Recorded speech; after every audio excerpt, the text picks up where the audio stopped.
जैसे कि एक मुद्दा बहुत जोर शोर से उठ रहा है ब्राह्मण एक्ट को लेकर, तो इसके बारे में आप क्या कहना चाहेंगे? नहीं, ब्राह्मण एक्ट का जो मुद्दा उठ रहा है ये हमारे राष्ट्रीय अध्यक्ष प्रदेश अध्यक्ष जी ने भी उठाया है और उनके लगातार उनकी कोशिश भी रही है कि वो नागौर में, चाहे पूरा राजस्थान में हो, चाहे भारत में हो, हर जगह वो अपना निरंतर प्रयास कर रहे हैं कि ये ब्राह्मण एक्ट बने।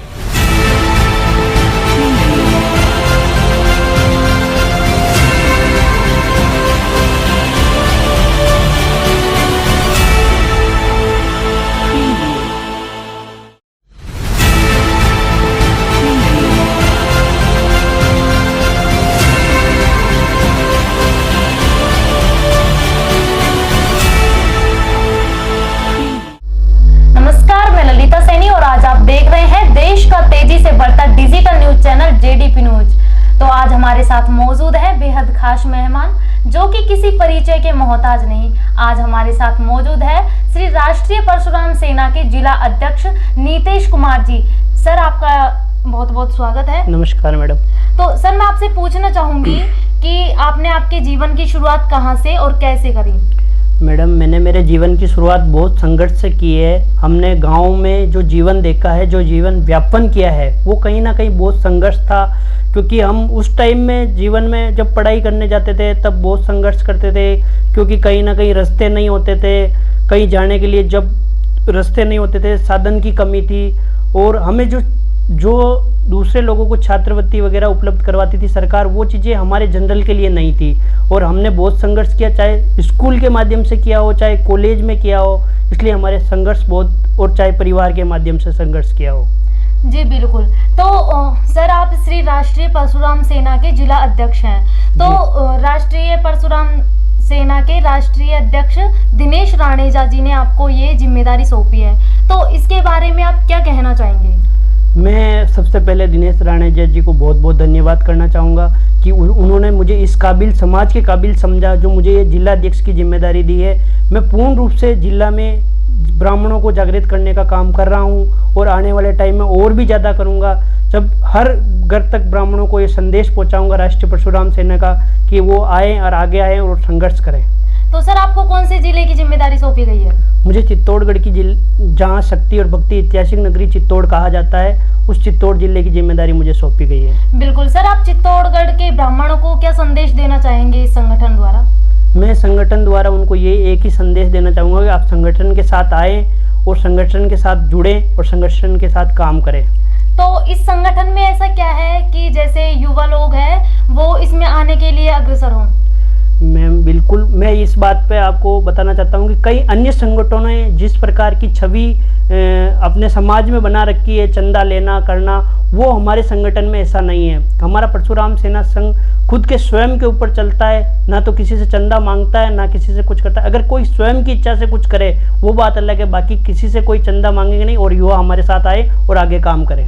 बिल्कुल। जी हाँ सर, मैं आपसे पूछना चाहूंगी, जैसे कि अभी जोर शोरों से एक मुद्दा उठाया जा रहा है हिंदू राष्ट्र का, जैसे बागेश्वर जी, वहाँ पे धीरेन्द्र शास्त्री जी हैं, उनके द्वारा भी, तो इसके बारे में आपकी क्या कहना है, कि आप क्या कहना चाहेंगे? बिल्कुल हिंदू राष्ट्र बनना चाहिए, क्योंकि हम भी और हमारा समाज भी एक निर्देशता लेके चल रहे हैं कि हम हिंदू राष्ट्र का निर्माण करें। और विश्व में ही नहीं, पूरे देश में यही बात चल रही है कि हिंदू राष्ट्र का निर्माण होना चाहिए और हम घर घर तक हिंदू राष्ट्र का संदेश पहुंचा रहे हैं और हिंदू राष्ट्र बनना चाहिए। बिल्कुल बिल्कुल। और जैसे कि ब्राह्मण समाज में आज भी कई कुरीतियां मौजूद हैं, उनमें से एक है दहेज प्रथा। तो इसको मिटाने के लिए आप कहां तक प्रयास करेंगे कि ये समाज में आने वाले समय में नहीं हो? हमें सबसे पहले समाज में जागरूकता लानी होगी दहेज प्रथा के खिलाफ। ना दहेज लेना है ना देना है, इसको हमें ज़्यादा से ज़्यादा लोगों तक पहुंचाना पड़ेगा।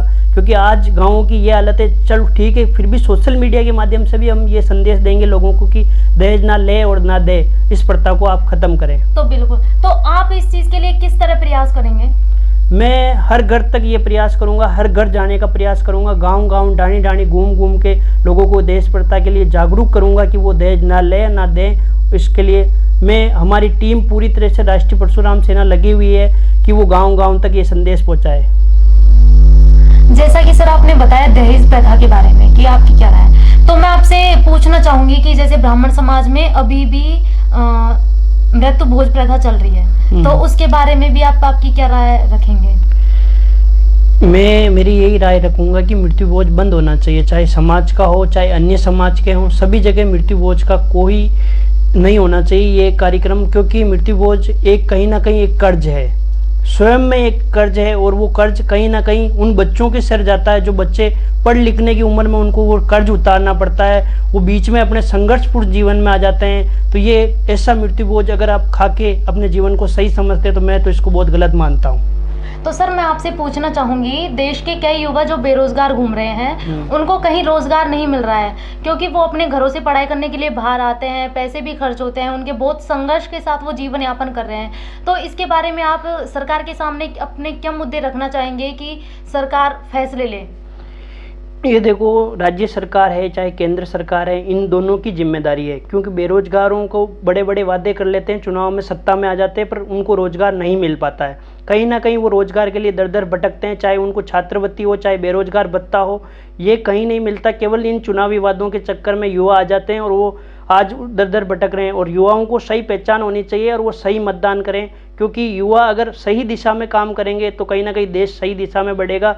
और बेरोजगारों की बहुत बुरी हालत है, चाहे CAT के माध्यम से हो चाहे पेपर लीक के माध्यम से हो, बेरोजगार बहुत दर दर भटक रहे हैं। कहीं ना कहीं उन जो गरीब माँ बाप हैं उनको पढ़ाने के लिए गांव से शहर भेजते हैं और उनकी जो फीस है वो नहीं दे पाते, फिर भी कर्ज लेके फीस चुकाते हैं। ये बहुत ही निंदनीय है, सरकार को इसके बारे में सोचना चाहिए।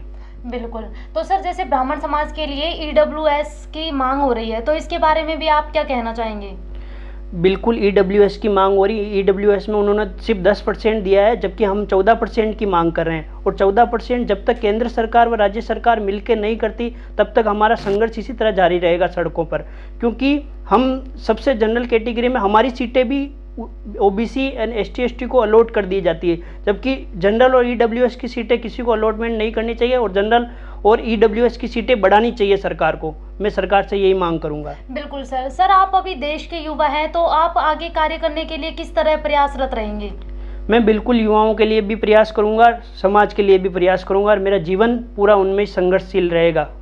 बिल्कुल सर। और सर जैसे अभी गोरक्षा को लेकर एक मुद्दा उठ रहा है, तो उस पर आप क्या कहना चाहेंगे? बिल्कुल, गोरक्षा के लिए सरकारें सिर्फ मुआवजा या बीमा देके उनको भरपाई कर दे, जबकि धरातल पे गोरक्षा की कोई रक्षा नहीं हो रही है। आज अगर कई गौशालाओं में आप जाके देख लो, बहुत हालत खराब है, कहीं कोई चारे की व्यवस्था नहीं, केवल ये फंडिंग उठाई जाती है, जबकि गौशालाओं की वास्तव की हालत अगर आप गौशाला में जाके देखेंगे तो बहुत ही निंदनीय है। सर आप आने वाले आगामी समय में आपके जीवन में क्या करने जा रहे हो, वह समाज को क्या संदेश देना चाहोगे? मैं समाज को यही संदेश देना चाहूँगा कि मैं आने वाले समय में एक एडवोकेट बनने जा रहा हूँ 2024 में।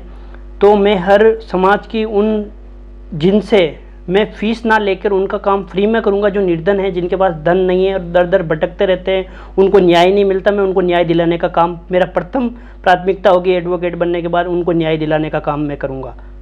बिल्कुल सर। सर आप भी कभी इस संघर्ष से गुजरे होंगे, तो आपने उस टाइम कैसा महसूस किया, मतलब क्या सोचा कि मैं आने वाले समय में क्या बनूंगा? नहीं, मैंने ऐसा कभी सोचा नहीं था, पर ये किस्मत है कि मैं आज जिलाध्यक्ष हूँ। पर इस बात को, संघर्ष में कभी जीवन का पता नहीं लगता कि कब कौन किस पद पे होगा। आने वाले टाइम में देखते हैं कि आगे क्या होता है। बाकी तो संघर्ष तो समाज के लिए कर ही रहे हैं। हाँ जी बिल्कुल। तो सर आपका बहुत बहुत धन्यवाद, आपने आपका हमें अमूल्य समय दिया। जी मैडम, धन्यवाद आपका। जी बिल्कुल। तो दोस्तों आप देखेंगे कि हमारे साथ मौजूद थे राष्ट्रीय परशुराम सेना संघ के जिला अध्यक्ष नितेश जी, जिन्होंने बताया कि वो समाज के लिए आगे